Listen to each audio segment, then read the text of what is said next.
All right, moving on to Johnny Fisher versus Alvaro Terrero. The Romford Bull, heavyweight from Essex, brings a lot of fans with him, sells tickets out of his hand. I think it was 1,300 he sold over there in Romford. And he is a very young, very powerful looking kid, extremely raw. And I think the occasion here, the excitement in the occasion made him look even more raw than normal. Because I'd seen his previous fights and he didn't look quite as clumsy and raw as this. In this fight here, again, I think the excitement and everything got to him a little bit. And the first round in particular, he looked like he was struggling to find his rhythm and range, and he was a little anxious and what have you.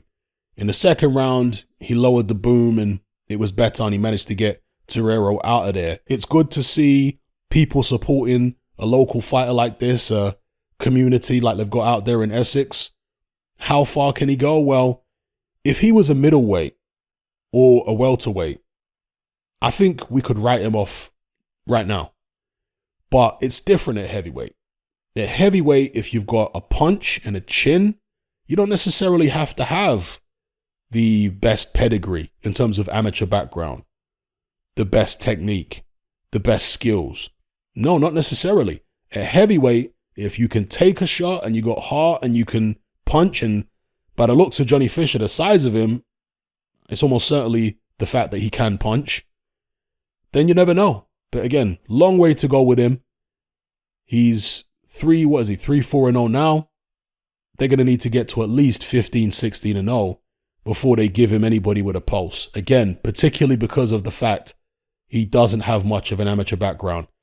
Now, I don't know that there are any people who would have taken this idea that Johnny Fisher could take on Otto Wallin seriously, because Johnny Fisher put himself forward, right? I don't know whether he was serious about it himself or whether it was a bit of promotion. I don't know. But if anyone out there, let's say Johnny Fisher fans over there in Romford, thought that that was a viable fight, the first round alone of this Terrero fight should have shown you that that would have been absolute madness to put him in there against Otto Wallin.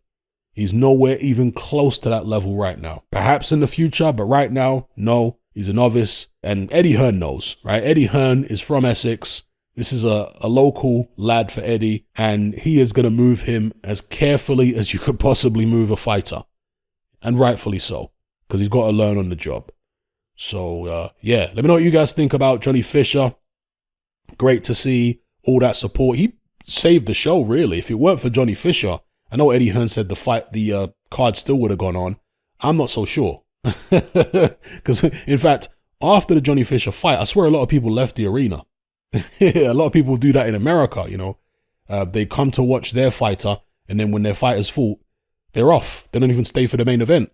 And I swear that happened with Johnny Fisher. I swear some people left after he fought. So, yeah, great to see him having all that kind of support.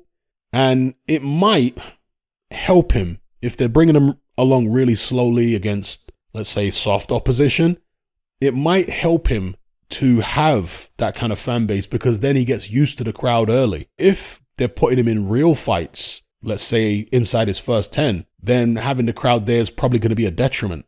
But if they're just putting him out there against road sweepers and cream puffs and stuff like that, and he's got the crowd, he at least can work on his technique, on his tactics, on his skills, and he gets more comfortable with a crowd cheering him on and all that. You know, it becomes second nature. It becomes like going to the gym, you know? It becomes normal to him. So anyway, let's see. Let me know what you guys think in the comments below about the Romford Bull.